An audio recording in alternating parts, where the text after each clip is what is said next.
नमस्कार। लोकसभा चुनाव से जुड़ा कैपिटल टीवी का खास शो 24 करन विपक्ष बेदम देख रहे हैं आप। मैं हूं आपके साथ पूजा।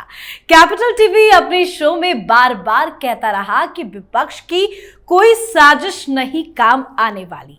लोकसभा चुनाव के नतीजे भी सामने आ गए हैं और विपक्ष पूरी तरह से बेदम हो गया है।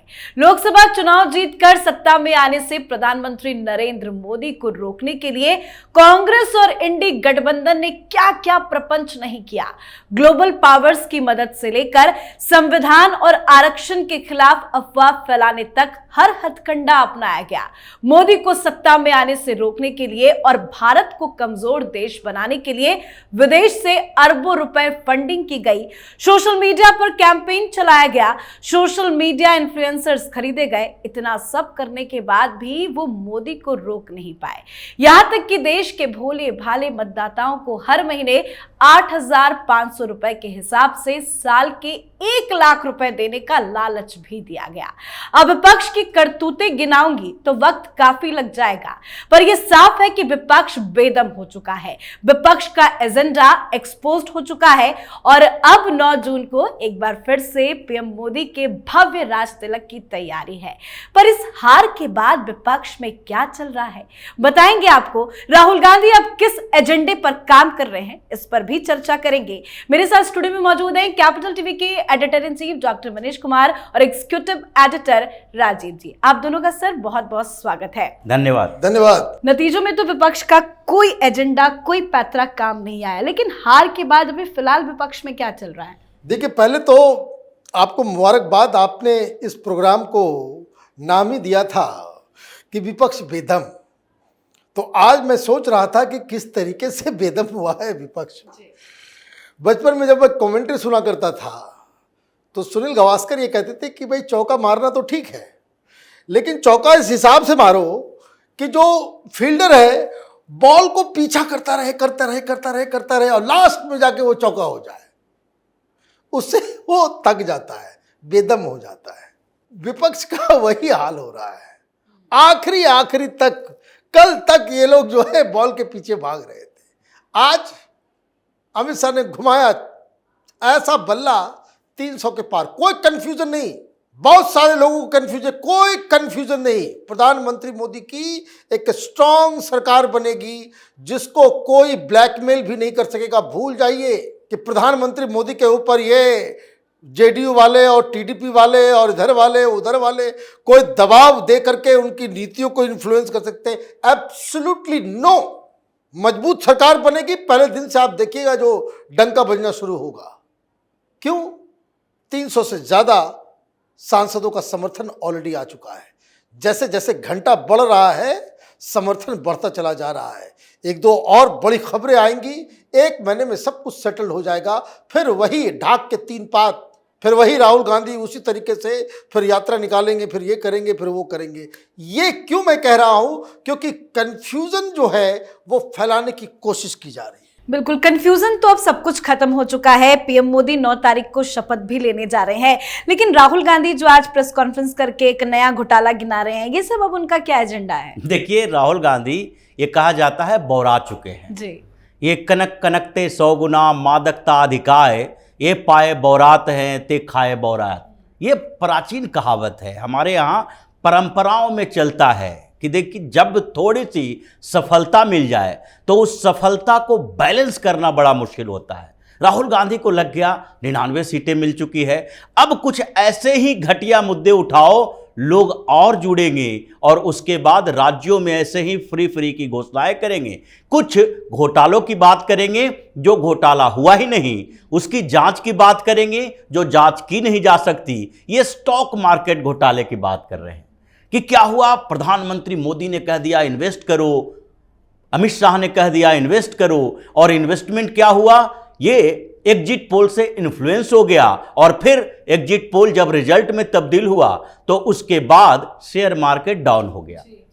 अब जब एक स्थिर सरकार नहीं बनती है या नहीं बनती हुई दिखती है चारों तरफ से, पूरी दुनिया के स्टॉक मार्केट में ये सारी चीजें देखने को मिलती है। ये हिंदुस्तान की बात नहीं है, लेकिन एग्जिट पोल के नतीजे, अब एग्जिट पोल के ऊपर सवाल उठा रहे हो इस बात के लिए कि आपका एग्जिट पोल फेल हो चुका है। आपने कारपोरेट घरानों से इन्फ्लुएंस होकर ये एग्जिट पोल किया था, लेकिन उन आंकड़ों को देखिए जो एग्जिट पोल में आए हैं।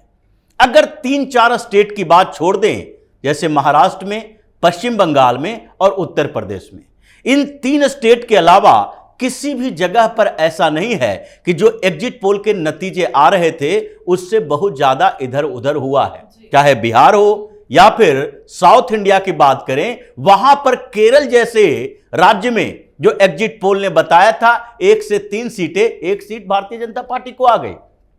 जिन राज्यों में एग्जिट पोल ऐसे आए, अचानक से कुछ राज्यों में कुछ इनहेरेंट फोर्स थे और मार्जिन थोड़ा कम हुआ, उससे जीत हार बदल गया, क्योंकि यहां first pass the post system है, यहां प्रोपोर्शनल सिस्टम नहीं है। अगर 2,500 वोट आपको ज्यादा आ गया लोकसभा चुनाव में, जहां 18 से 20 लाख वोट है, तो 2,500 वोट से भी कोई कैंडिडेट जीत जाता है। ऐसा देखने को मिला है। भारतीय जनता पार्टी के 50 से 65 तक ऐसे सीट हैं जहां 5,000 से लेके 25,000 तक मार्जिन है, और कुछ ऐसे सीटें जो हैं वहां पर तो 2-2,500 के मार्जिन है। उत्तर प्रदेश में भी 1,500 के मार्जिन से भी जीते हैं कैंडिडेट। तो ये जो इस तरीके के दलील दे रहे हैं राहुल गांधी कि जेपीसी की जरूरत है, आज तक हिंदुस्तान में जेपीसी, ये ज्वाइंट पार्लियामेंट्री कमीशन जो है, ये कभी भी कोई रिपोर्ट ऐसी नहीं दी है जिसके कारण यहां पर कोई घोटाला सामने आया हो, उसका परिणाम निकला हो। और आज भी यही बात कर रहे हैं, क्योंकि इन लोगों का मकसद क्या है? सरकार के पास जो बहुमत है वो अलग अलग पार्टियों के सहयोग से है। अब पार्लियामेंट को चलने नहीं दो, कोई बिल पास नहीं होने दो, सरकार को अवरुद्ध करो, जो ये पहले चुनाव के नतीजों के समय स्ट्रेटजी बनाए हुए थे कि नतीजे अगर इधर से उधर हुए तो उसके बाद हंगामा खड़ा कर दो, मारपीट करो, दंगा फसाद करो। अब राहुल गांधी इसी मोड़ पर चले आए हैं, क्योंकि ये जो स्टॉक मार्केट की बात कर रहे हैं, ये किससे पैसा लेकर हिंडनबर्ग रिपोर्ट लाया था जिससे हजारों करोड़ रुपया डूब गया?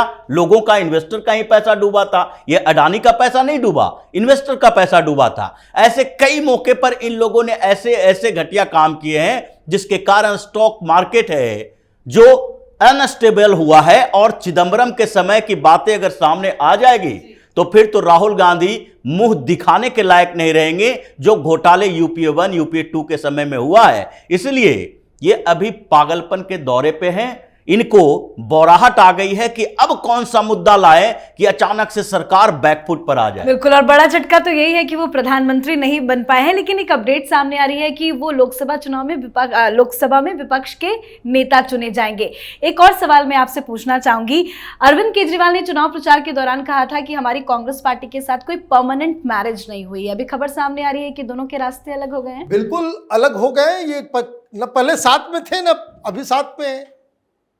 ये तो भानुमति का कुनबा था, कहीं का ईंट कहीं का रोड़ा, जोर कर दिया इन लोगों ने।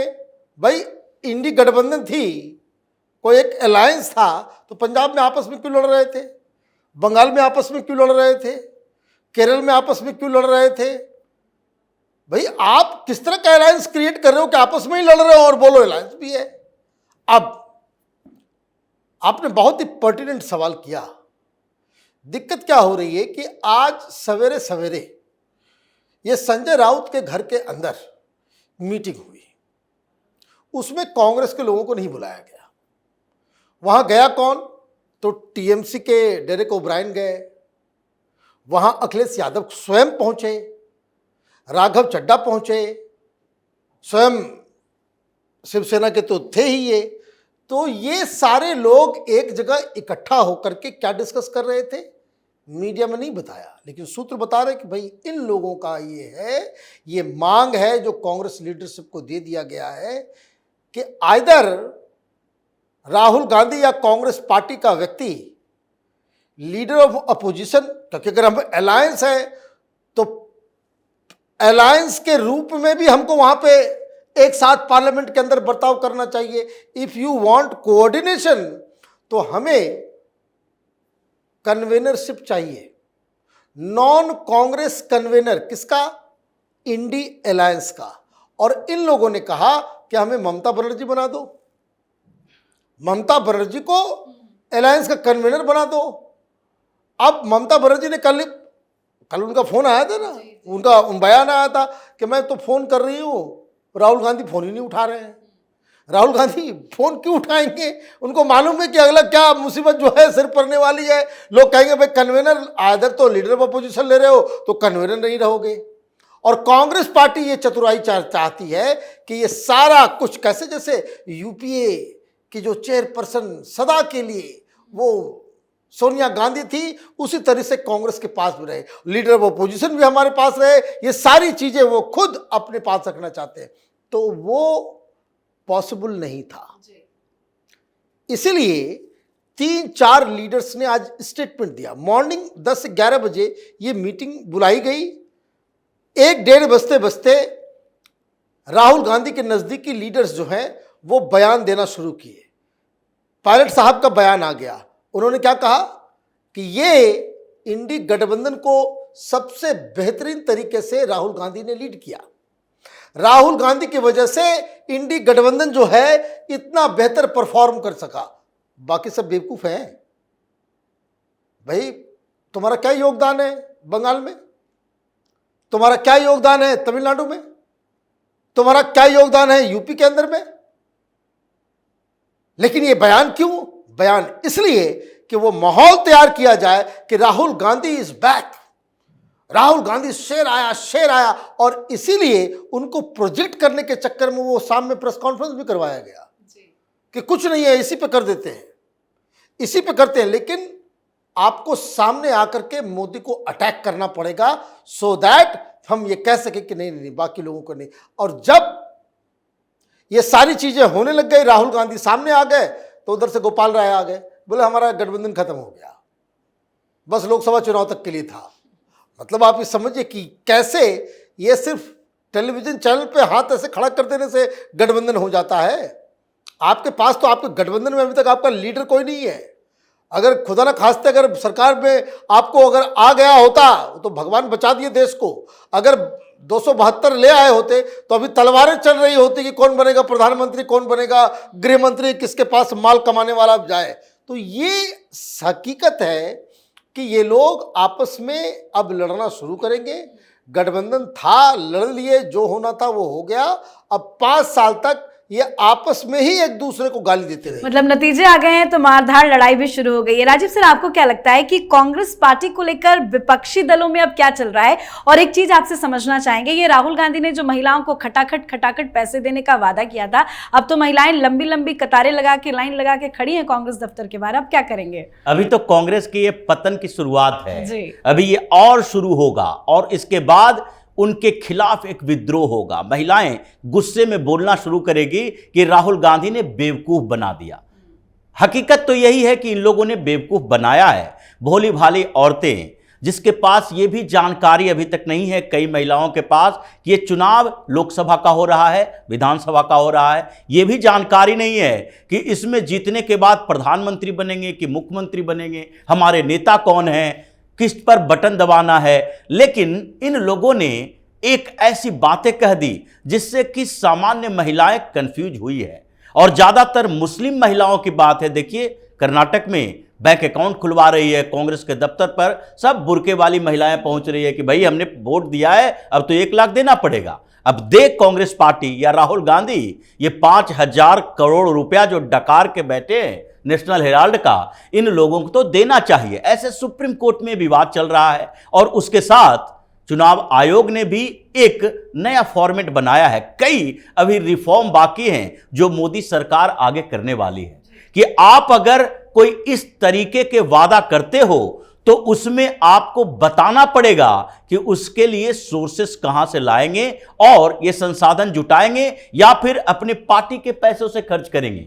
आप इस तरीके से बरगला नहीं सकते लोगों को मुफ्त की बातें करके, फ्रीबीज देकर। इसलिए इस पर तो अभी कांग्रेस कई राज्यों में बैकफुट पर आने वाली है। लेकिन जिस तरीके से अभी ये चर्चा चल रही है इंडी अलायंस की, अब इंडी अलायंस में 2 दल बन चुके हैं, गुट बन चुके हैं। एक कांग्रेस जिसके पास 99 सीटें हैं, दूसरा एक और मोर्चा जिसे तीसरा मोर्चा कह सकते हैं। एक तरफ इंडी है, एक तरफ एनडीए है, और ये तीसरा मोर्चा की बात हो रही है। जिसमें 131 सांसद इन लोगों के पास है। और उन 131 में से अभी कांग्रेस को यह भरोसा है कि करीब करीब 15 से 20 ऐसे सांसद हैं जो कि छोटी छोटी पार्टियों के इनके साथ रह सकते हैं, लेकिन 115 से 20 सांसद हैं जो कि इन पार्टियों के हैं जो तीसरा मोर्चा बनाने की पहल कर चुके हैं। जिसमें अब देखिए संजय राउत की बात डॉक्टर साहब कह रहे थे, ये संजय राउत शिवसेना इतने नाराज है कि सांगली में तुमने हमारा एक सीट कम कर दिया, अपने एक उम्मीदवार को खड़ा कर दिए और कहे कि ये बागी है, उसको पार्टी से भी नहीं निकाला और उसका सपोर्ट भी कर दिया, हमारा कैंडिडेट हार गया। अब उसको लेकर चिढ़ चल रही है और उसके बाद चर्चा इस बात की भी है कि हम लोग आपस में मिलकर संसद में अपोजिशन की जब बात होगी तो हम अपने गठबंधन को मेन अपोजिशन में लाएंगे, कांग्रेस को नहीं देंगे, क्योंकि कांग्रेस आगे बढ़ेगी तो हमारे लिए खतरा है। और इसलिए अब विद्रोह शुरू होगा, एक एक पार्टियां बाहर जाएगी और ये इंडी अलायंस जो है अभी ही खत्म होने वाला है। अखिलेश यादव ने तो पहले ही कह दिया था कि कांग्रेस पार्टी बड़ी चालू पार्टी है, जरा बच के रहना। बहुत बहुत धन्यवाद सर आप दोनों का। धन्यवाद। तो विपक्ष पूरी तरह से बेदम है। पीएम मोदी के शपथ समारोह की तैयारियां भी शुरू हो गई है, पर चुनाव के दौरान विपक्ष ने झूठ जनता से बोला, उसका खामियाजा कांग्रेस पार्टी को भुगतना ही होगा। पूरे देश में कांग्रेस के दफ्तरों में अब भीड़ आना शुरू हो गई है, जिसमें सबसे ज्यादा मुस्लिम महिलाएं हैं। ये सब के सब राहुल गांधी की गारंटी 8,500 रुपए प्रति महीना लेने के लिए पहुंच रहे हैं, लेकिन कुछ नहीं मिल रहा है। कांग्रेस ने फिर गरीबों का मजाक बना दिया है। अब ऐसा ना हो कि देश भर से महिलाएं हर महीना 8,500 रुपए लेने राहुल गांधी के घर ही पहुंचने लगे। मतलब मोदी की जीत के साथ अब विपक्ष की मुसीबत और बढ़ने वाली है। आप अपनी राय कमेंट कर लिखें। देखते रहिए कैपिटल टीवी। नमस्कार।